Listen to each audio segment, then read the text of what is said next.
Road accidents இப்போ பார்த்தீங்கன்னா உலகம் ஃபுல்லாக நடந்துட்டு இருக்கு. ஸோ ரோட் ஆக்சிடென்ட்ஸ்க்கு முக்கியமான காரணமா என்ன சொல்றாங்கன்னா ட்ரிங்க் அண்ட் டிரைவ், கவனக்குறைவு, ரேஷ் டிரைவிங், அப்புறம் டிராஃபிக் சிக்னல்ஸை மதிக்காது. ஸோ இதெல்லாம் நான் முக்கியமான காரணமா ரோட் ஆக்சிடென்ட்க்கு சொல்றாங்க. ஸோ நான் இந்த வீடியோவை ஏன் ரோட் ஆக்சிடென்ட்டை வச்சு ஆரம்பிக்கிறேன்னா, நம்ம இன்னைக்கு இந்த வீடியோவில் ரீசெண்டாக நடந்த மதுரை பஸ் ஆக்சிடென்ட்டை பற்றி தான் கம்ப்ளீட்டாக ட்ரைவ் பண்ண போகிறோம். ஸோ இந்த வீடியோ லாஸ்ட் வீடியோ ஸ்கிப் பண்ண பாருங்க. என் சேனலுக்கு யாராவது புதுசாக வந்தீங்கன்னா சேனலை சப்ஸ்கிரைப் பண்ணிங்க. ஓகே, ஸோ வாங்க வீடியோவில் போகலாம். நவம்பர் 30th of 2025 அன்னைக்கு 2 கவர்மெண்ட் பஸ்ஸஸ், ஓகேங்களா. இந்த விஷயம் எங்க நடந்ததுன்னா திருப்பத்தூர் சிவகங்கை டிஸ்ட்ரிக்ட்ல நடந்திருக்கு. 2 கவர்மெண்ட் பஸ்ஸஸ் ஆப்போசிட் சைட்ல கிராஷ் ஆயிருக்கு. இந்த கிராஷ்ல 11 பேர் இறந்துட்டாங்கன்னு, 50 பேர் காயமடைஞ்சிருக்காங்கன்னு சொல்லியிருக்காங்க.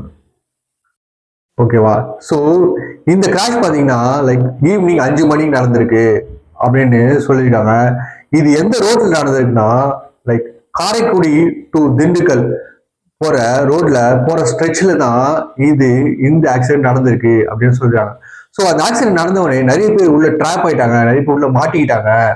அவங்களை காப்பாத்துறதுக்கு பாத்தீங்கன்னா நியரஸ்ட் ரெசிடென்ட்ல இருக்கவங்க, நியரஸ்ட் பக்கத்துல இருக்க வீட்டுல இருக்கவங்க, லோக்கல் போலீஸ், அதுக்கப்புறம் ஃபயர் ஸ்டேஷன்ல இருக்கவங்க எல்லாம் அவங்கள காப்பாத்தி மைனர் இன்ஜுரியா இருக்கவங்கள பாத்தீங்கன்னா நியரஸ்ட் ஹாஸ்பிட்டலுக்கு அமைச்சிருக்காங்க.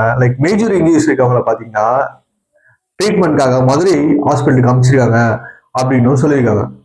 ஓகேங்களா. இப்போ இந்த விஷயத்தை பத்தி போலீஸ் என்ன சொல்லியிருக்காங்கன்னா ஃபர்ஸ்ட் இன்வெஸ்டிகேஷன்ல ஸோ என்னவா இருக்கலாம் இந்த கிராஷுக்கு காரணம் அப்படின்னு சொல்லியிருக்காங்க. பாத்தீங்கன்னா மேபி டிரைவர் தூங்கி இருக்கலாம். ஏன்னா இது பாத்தீங்கன்னா நிறைய பேர் இந்த வீடியோ பார்த்துருப்பீங்க. ஓகே, இந்த இது பாத்தீங்கன்னா ஒரே சைடு ரோடு தான், 2 லேன் கிடையாது, 2 ரோடு கிடையாது, ஒரே ரோடு தான். அதுல பாத்தீங்கன்னா பஸ் போயிட்டு இருக்கு, பஸ் வந்துட்டு இருக்கு. மேபி டிரைவர்ஸ் தூங்கிட்டு அவர் சைடா போய் அந்த பஸ்ல இடிச்சிடலாம் அப்படின்னு சொல்றாங்க சில பேர். அதாவது அவங்க இன்வெஸ்டிகேஷன்ல 2வது பாயிண்டா என்ன வைக்கிறாங்கன்னா ஒரே ரோடுன்றதுனால கிராஸ் பண்ணும்போது யாராவது கிராஸ் பண்ண வந்தப்போ டிரைவர் திருப்பும் போது எதிர்க்க அந்த வண்டிகளை இடிச்சிருக்கலாம் அப்படின்னு சொல்றாங்க. ஆனா இன்னும் ஆக்சிடென்ட்கான கரெக்டான இன்ஃபர்மேஷன் கிடைக்கல. அவங்க இன்னும் இன்வெஸ்டிகேஷன் பண்ணிட்டு தான் இருக்கோம் நாங்க அப்படின்னு சொல்லியிருக்காங்க. ஓகேங்களா. இப்போ இதுக்கு கவர்மெண்ட் சைட்ல இருந்து என்ன சொல்லியிருக்காங்க அப்படின்னு பாத்தீங்கன்னா முதலமைச்சர் அவர்கள் கவர்மெண்ட் சைட்ல இருந்து காம்பன்சேஷன் அறிவிச்சிருக்காரு. அதாவது இறந்தவங்களுக்கு 3 லட்சம், ஓகே, மேஜர் இன்ஜுரிஸ் இருக்கவங்களுக்கு 1 லட்சம், மைனஸ் இன்ஜுரி மைனர் இன்ஜுரினா மைல்டு இன்ஜுரி இருக்கவங்களுக்கு 50,000 சொல்லி அவங்களுக்கு காம்பன்சேஷன் அறிவிச்சிருக்காரு. அதே மாதிரி இறந்தவங்களுக்கு கண்டோலன்ஸும் தெரிவிச்சிருக்காரு.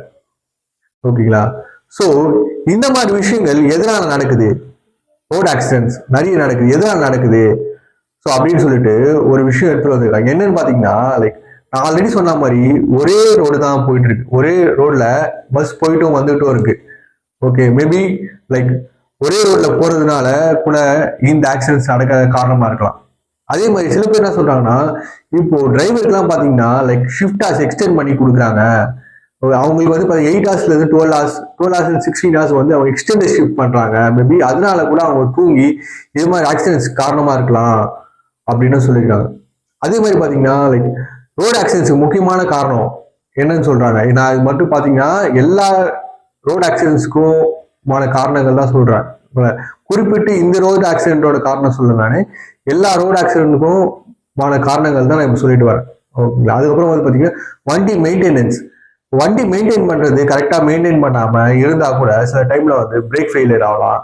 அது கூட பாத்தீங்கன்னா அது காரணமா இருக்கலாம் ரோட் ஆக்சிடென்ட்க்கு அப்படின்னு சொல்லியிருக்காங்க.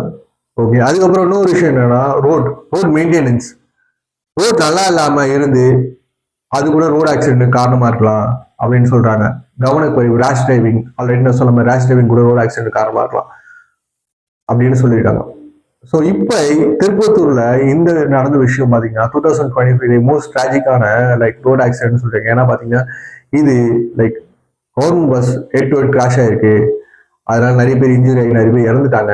அதனால மோஸ்ட் டிராஜிக்கான விஷயம் அப்படின்னு சொல்லியிருக்காங்க. ஸோ எல்லாருமே எந்த வண்டியா இருந்தாலும் ஓட்டும் போது கொஞ்சம் ஸ்பீட் லிமிட்டை மனசுல வச்சு ஓட்டுங்க. ஓகேங்களா. ஃபிராக்ஷன் ஆஃப் செகண்ட்ல பாத்தீங்கன்னா ஆக்சிடென்ட் இருந்துச்சுன்னா அதுக்கப்புறம் உங்க லைஃபே சேஞ்ச் ஆயிடும். ஸோ யாரா இருந்தாலும் சரி வண்டி ஓட்டும் போது எந்த வண்டியால சைக்கிள், பைக், கார் எந்த வண்டியா ஓட்டுறா இருந்தாலும் சரி ஸ்பீட் லிமிட்டை மனசை வச்சு ஓட்டுங்க, கவனமா ஓட்டுங்க, டிராஃபிக் சிக்னல்ஸை மதிச்சு வண்டிகளை ஓட்டுங்க, ரேஷ் டிரைவிங் பண்ணாதீங்க. ஆல்ரெடி நான் சொன்ன மாதிரி ஃபிராக்ஷன் ஆஃப் செகண்ட் உங்க லைஃப்பை மாத்திடும். ஓகேங்களா? ஸோ இந்த திருப்பத்தூர்ல நடந்த இன்சிடென்ட்டை பத்தி நீங்க என்ன நினைக்கிறீங்கன்னு சொல்லிட்டு கமெண்ட் செக்ஷன்ல சொல்லுங்க. ஓகேங்களா? ஸோ இந்த வீடியோ உங்களுக்கு பிடிச்சிருந்தா இந்த வீடியோவை லைக் பண்ணுங்க, ஷேர் பண்ணுங்க, கமெண்ட் பண்ணுங்க. இதே மாதிரி டெய்லி ஒரு வீடியோக்கு என் சேனலை சப்ஸ்கிரைப் பண்ணுங்க. தேங்க்யூ.